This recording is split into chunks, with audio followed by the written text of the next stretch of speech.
Executive Adam Bello, Rochester Mayor Malik Evans,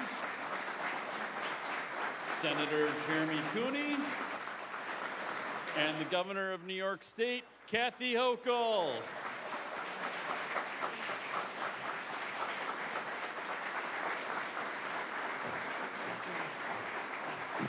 Thank you.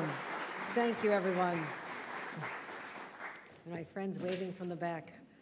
Delighted to be here. First of all, I want to acknowledge some of the individuals who joined us. We have an extraordinary leader.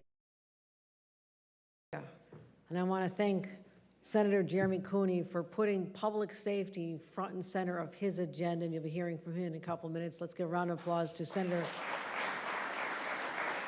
Cooney. Our county executive has joined us, Adam Bello, always advocating for his county, as he just tackled me in the hallway and asked for more money.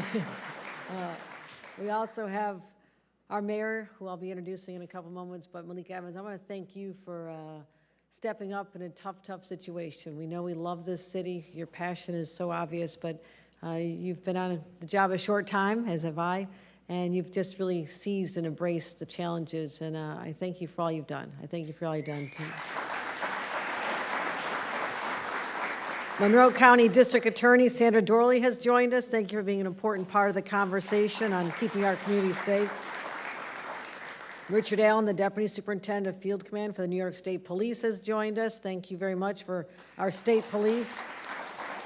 Todd Baxter, the Sheriff from Monroe County, is here. Sheriff Baxter, thank you. Our Chief of Police for the Rochester Police Department, David Smith, is here. Thank you, Chief Smith. We also have John DeVito, the Special Agent in charge of the ATF for all of New York State. John DeVito, thank you. Thank you for all you do. We have Bob Duffy, the President and CEO of the Greater Rochester Chamber of Commerce. Bob Duffy, thank you.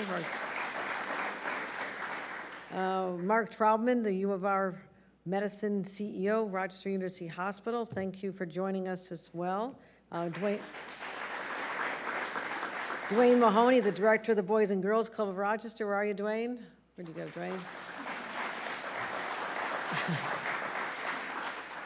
He is also known as a semi-pro ping pong player. I just met him in the hallway. All right, rematch. I promise a rematch. Also, we have representatives from the U.S. Marshals, our U.S. Marshal, the U.S. Attorney's Office. Again, the FBI is here. An extraordinary group of people just came together as we met and talked about something that's been front and center since the beginning of my term as governor, how we make our streets safer. And to get together here, I want to talk a little bit about some of the historic investments we're making in our budget, because you have to put funding behind the initiatives. And also, since we're in this place, I want to talk about what happens in communities. And a place like this Boys and Girls Club, that since 1971 has been a safe haven for young people to come to and escape the streets and have a place where adults care about them so deeply. And so I want to thank them for hosting us as we work and talk about progress we made in driving down gun violence, but also restoring people's confidence. And we just had a roundtable, and it was not the first time we've gathered. It's the first time we did it in person, but we've had too many shootings, too much heartbreak, and too many murders in this community. And from 2019 to 2021, shootings were up in this community 123%. And murders were up 165%, just in that 2-year time frame. But what else happened during that time frame? We experienced a global pandemic. And literally, all that sense of security and normalcy was literally wiped out. And sociologists years from now can figure out exactly why this led to a spike in crime. I just have to deal with the fact that there was a dramatic spike in crime, not just in Rochester, not just in New York State, but all across the nation. And that is a statement of fact. But we don't sit back. We engage. We bring people together in a pursuit of solutions. So last July, when the numbers were so frightening, and people were afraid to walk the streets, and businesses were concerned about whether they should even stay in our city, I brought together the people I announced here, and at the time, our brand new then U.S. Attorney Trini Ross, who couldn't be with us here today, she came here as well and worked with local law enforcement, state law enforcement, all the partners I talked about. We got together and said, something has to give here.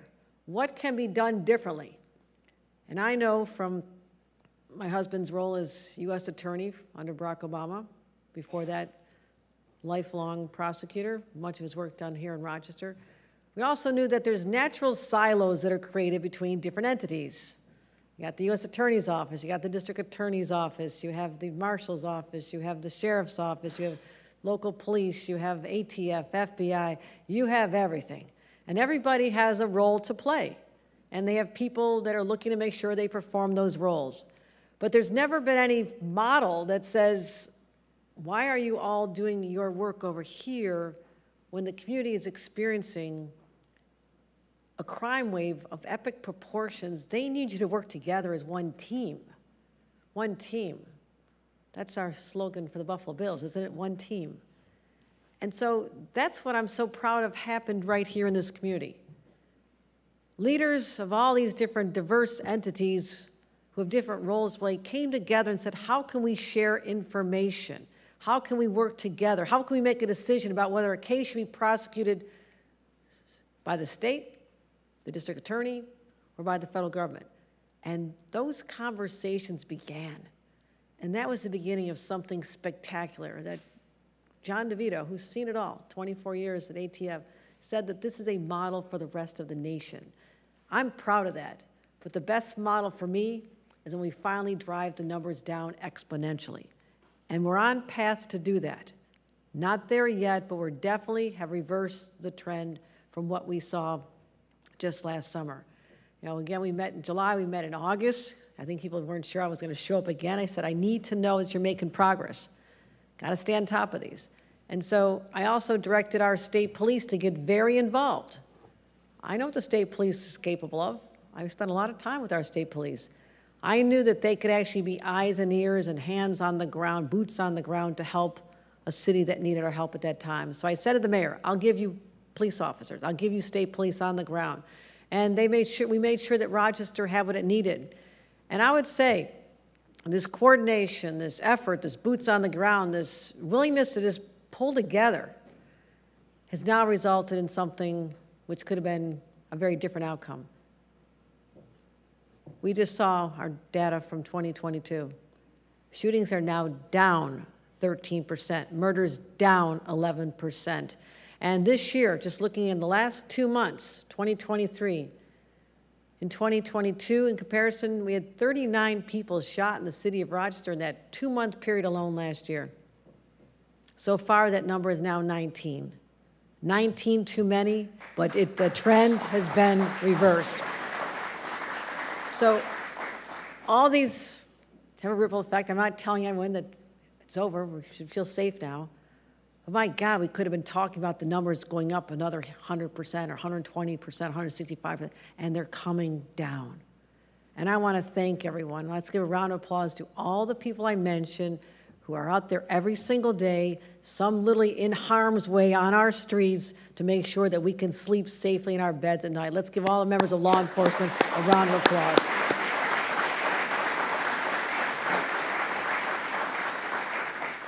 You think about the effect of crime on communities as well. I look at everything from hospital admissions. I mean, this number of cases. This means that there's a lot of people who are shooting victims. They show up in our emergency rooms, already overcrowded, already overstressed from what happened during the pandemic. And now we have even more people in life-threatening situations that compel the individuals in these emergency rooms to drop everything on a late Saturday night and respond to the next shooting victim in time for the next one to come after that and the one after that. So we also have to look at our emergency room capacity. And I'm very proud to announce here today, and you heard about it last week perhaps, but I'm going to go visit shortly, $50 million to help construct a $640 million new emergency room department at Strong Memorial Hospital. We're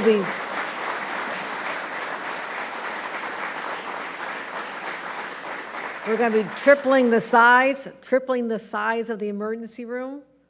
as well as this will be the largest construction project in Rochester's history. So that's what we're going to do. My prayer is that they don't need the emergency room for shooting victims, but be able to take care of everyone else who needs their outstanding care.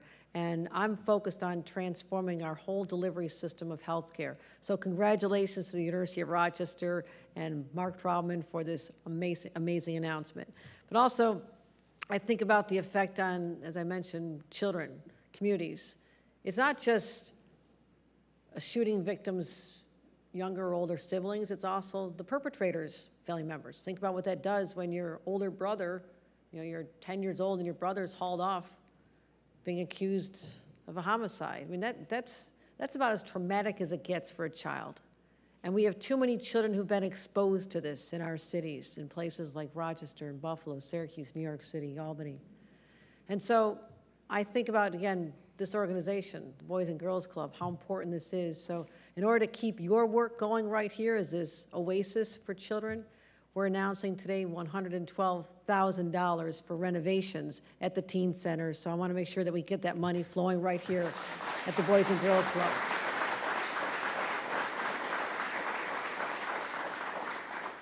Also, we announced our budget just about 6 weeks ago. A budget can be boring, but it also is a statement of priorities. It's beyond the numbers. It's about where you're putting the money. And we've made progress. We've been driving down gun shooting incidents, but I'm not done. Last year, we made a record investment in our gun-involved violence elimination program, GIVE. Rochester is one of the beneficiaries of this. And I said, last year's record amount was not enough. Let's break records again. This year, we're adding $110 million statewide, so we'll have over $337 million. And for the Rochester area, this means you'll be receiving $36 million, up from $18 million a year ago. Our state police will be increasing our community stabilization units, literally the people on the ground, from 16 communities to 25 communities. Also, we need more law enforcement. I'm increasing the state police academies. They said we only have capacity for 2. I said, really? There's nowhere else in the state of New York we could have a couple more classes. So we are now doubling it. So we're now going to have 4 graduating classes every year, because I want to make sure that we have the opportunity to train the next generation of people who are committed to public safety, and also expanding our presence on all kinds of task force. I've spoken before about how we are the first in the nation to have a 9-state gun interdiction task force, and I've been talking to the other governors who are not members, and they're going to sign up. So we'll have literally the entire Northeast pulling together, sharing data about guns that are being used in a crime in one state before it gets to the next state, so we can protect our citizens even more. So we also have to focus on what our local prosecutors are doing. People like Sandra Dorley and prosecutors all over the state. They need more assistance as well. My budget is going to increase from $12 million last year to $52 million this year, support for our district attorneys. So that'll help increase support for our district attorneys. We also want to make sure that all of our law enforcement entities have the technology to be able to share the data in real time. And so we're going to be increasing and bringing to Rochester $2 million in community-based organizations to help with that as well. And Project RISE and other initiatives, the gun violence disruption organizations, I believe in them. I know the impact that they've had. I've met many of the leaders, people who've been in the system themselves. They know the story better than anyone.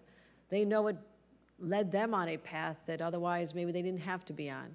And they are the trusted voices that we need more of out there. So we're going to continue identifying the programs that really work, putting money behind them, and making sure that we support them any way we can. So those are some of our initiatives. But there's another public safety initiative that doesn't have dollars attached to it. In fact, in my opinion, it's a very simple change in our law.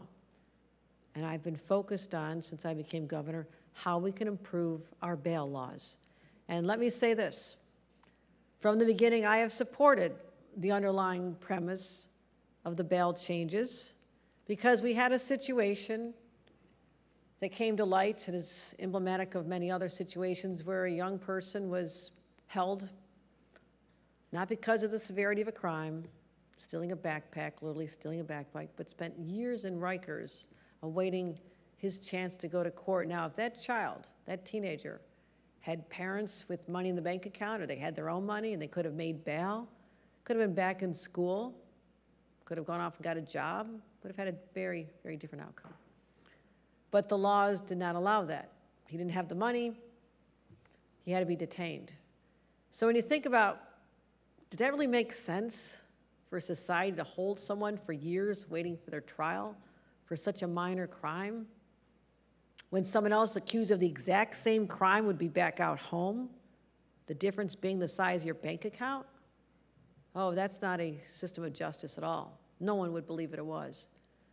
But the bail changes from 2018 swept up too many crimes and covered too many situations, and ones that were common sense would say, wow, I can't believe someone could actually get out for doing that crime with a gun, that they've hurt other people and they could do it again. And so we look back, we made changes last year. We put in standards for judges to consider that were not there before. Was there harm done to a person or individual? Was this a repeat offender? Was it a violation of an order of protection? Guns involved? I mean, we said common sense says you should give the judges something to look at, because otherwise all they had the discretion to look at was whether or not the person was likely to come back to court. So they are directed by the law to institute the least restrictive means to ensure a return to court. I guess they would look at risk of flight. They have a bank account in the Grand Caymans, okay? They have access to a private plane. They're probably not going to stick around. But it became an absurd standard, that that's all you could look at. You can't look at whether or not they're going to go out and hurt someone again, or perhaps kill someone this time. And so we said, you know, we had those modifications last year. Now we have an inconsistency in the law. The standards we put in last year to consider, which makes sense, but as long as that language, the least restrictive means, remains, and this is from our district attorney, not just here but all across it, then the judges have the discretion to opt for that standard if they want to do this. To me, that says, again, we're back to a system of unfairness. It depends on the judge and the political leanings or the philosophical leanings or the judicial leanings of a judge versus looking at common sense, commonly accepted criteria. So we have felonies and repeat offenders that are bail eligible, and many times the judges are not setting bail. We just talked in our forum last night, 4 cases come in, gun cases, gun possession cases where the judge says, go out, come back another day. You're okay, go back out in the street. That doesn't make me feel safe. It doesn't make people of Rochester feel safe. And so that's what we're talking about. We have this inconsistency in the law. Confusion is understandable, and I want to make sure that we remove that one standard, give them criteria to look at, and I want to make sure that judges have what they need. So removing the least restrictive means standard for bail eligible cases, which are the serious violent offenses, is what we're going to be looking for. And we're not thinking.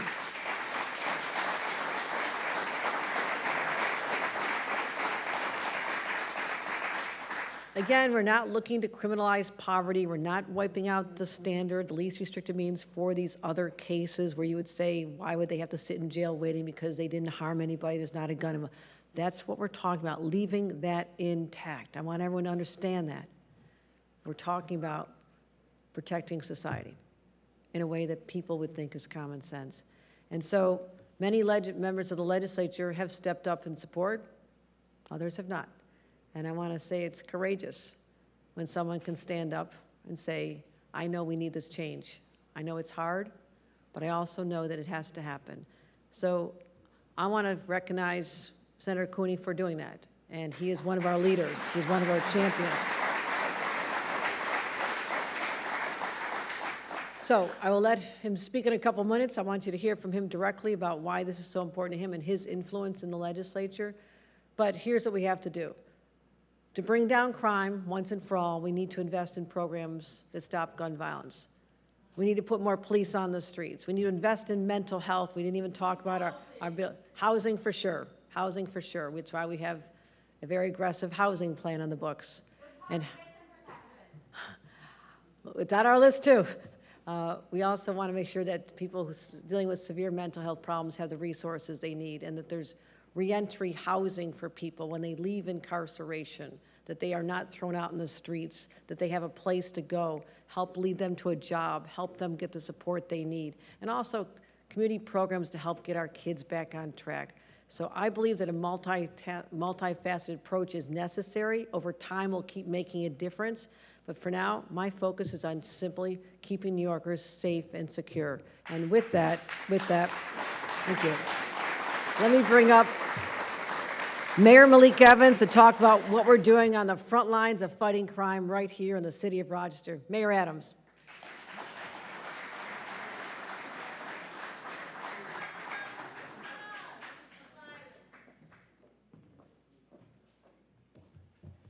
So it's good to be here.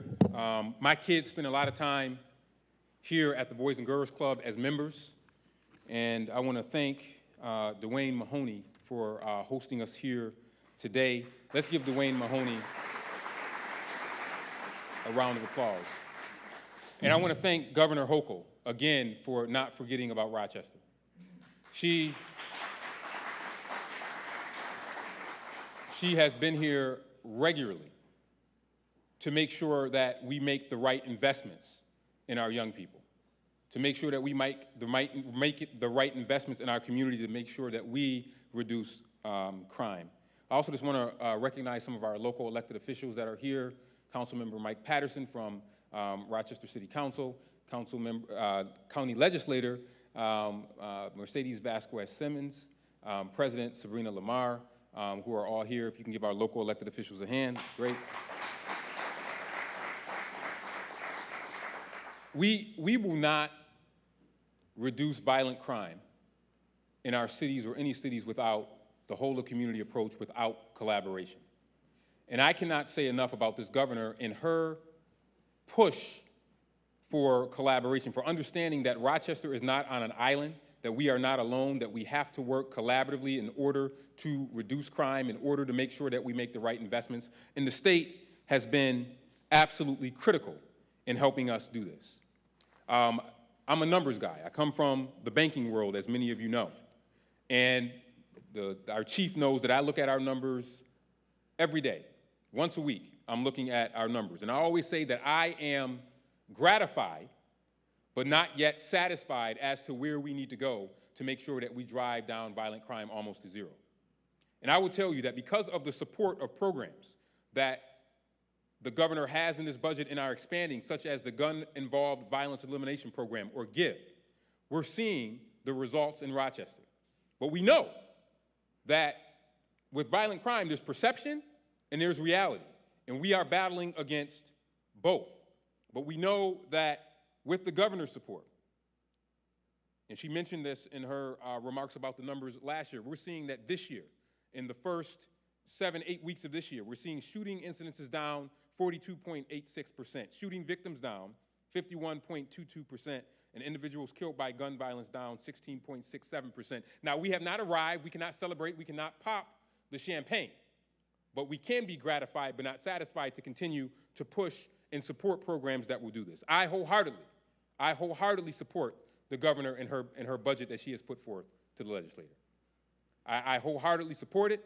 I believe that it is important that we make these investments. She has a great balance of prevention, intervention, and suppression in that budget. She also is showing that we can do it all. So often we get in our mental capacity that, oh, if we're doing one thing, we can't do the other thing. No, she has shown through $84.1 million for youth employment programs, $37 million for the gun program, $70 million for communities to respond to the aftermath of gun violence, that you can do both. $52 million to aid prosecution for 62 district attorneys' offices across the state. She has shown that we can strike the balance, and that in New York State, that we can be a leader,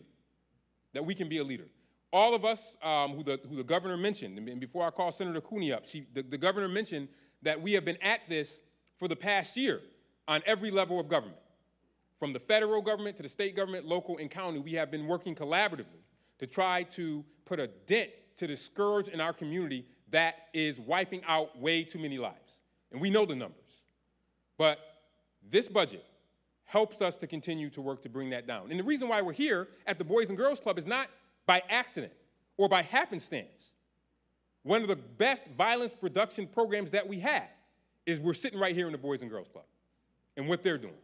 And those are the types of investments that this budget makes. Those are the types of investment that this governor has made. And this is why we need to make sure that we support her in her efforts to continue to do this.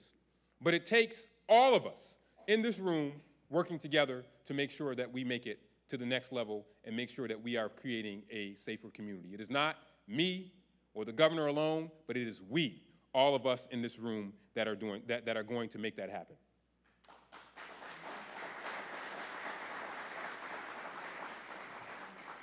And speaking of we, I always say, I blame our state legislators if I don't get what I want. Because I told the governor, but the state legislators got to pass it, right, Jeremy?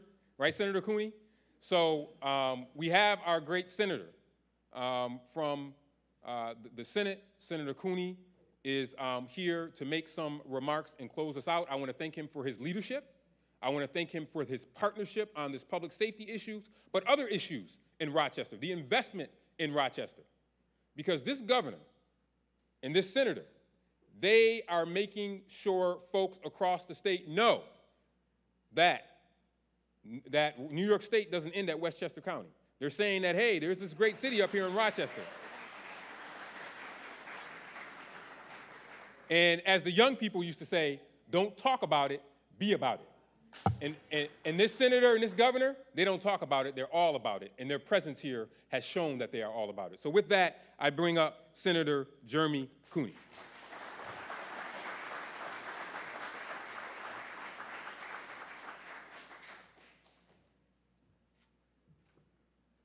Thank you, Mayor, and thank you, Governor. I'm frustrated, and my guess is that many of you in this room are frustrated too. How do we solve the crime that we're seeing on our streets? Doesn't have an easy answer. There's not a single perpetrator. There's not a one law. We are seeing something different in Rochester, different than the rest of the cities across this state, different than our sister cities on the Thruway, Buffalo, Syracuse, Albany. This is a culmination of years of systemic disinvestment in our neighborhoods. It's the result of a lack of economic opportunities and lost generational wealth for Black and brown people. It is the underperformance of an urban school system and the corresponding workforce challenges. It's the fact that one zip code will determine one's life expectancy based upon health care inequities and an undervaluing of physical and mental health access in communities of color. But we can't let these realities justify violence. Just as much as we can't let data hide the realities of fear. Because the neighborhoods that I represent, public safety isn't a data point, it's a feeling. And when you feel safe, you feel safe. And when you don't, you don't. And right now, here's what I'm hearing from our community. Pastors are burying members of their congregations every week. Seniors are afraid to leave their homes. Neighborhood associations are frustrated. They don't know what to do. Parents don't want to put their kids on the bus in the morning because they want to make sure they come back home at the end of the day. Business owners are worried about the safety of their employees at the end of the workday when they walk out to the parking lot or to catch the bus. And those who are committing the crimes are getting younger and younger. This is a moment for leadership, and our governor is sounding the alarm. But it's not just for state senators and for mayors. It's for all of us. All of us demanding something better for Rochester. And while I certainly don't have the perfect solution, I'm listening to my community's plea to just do something. And I believe this is a start. Our state law allows for those accused of violent crimes or repeat offenders to be held. And we must continue to give judges the tools to enforce these laws. This isn't a rolling back or an overstep in public policy. It is a surgical approach to the law, making small improvements that will give our courts clarity and to keep our streets safe. Again, this is a moment for leadership for us all. And I'm committed to working with Governor Hochul, members of the State Assembly and the State Senate, throughout the budget process, but as well as with members of our own community to make Rochester a safer place for all families and all neighborhoods.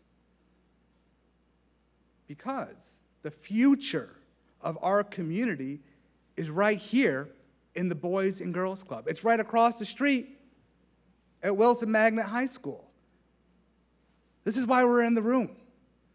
Because the kids who play basketball here after the chairs are picked up and cleaned up, they need us.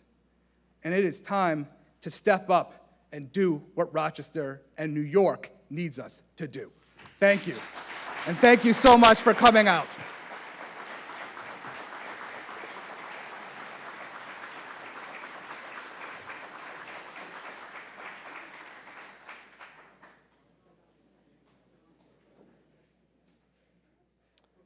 That concludes our program. Thank you for attending, and get home safe.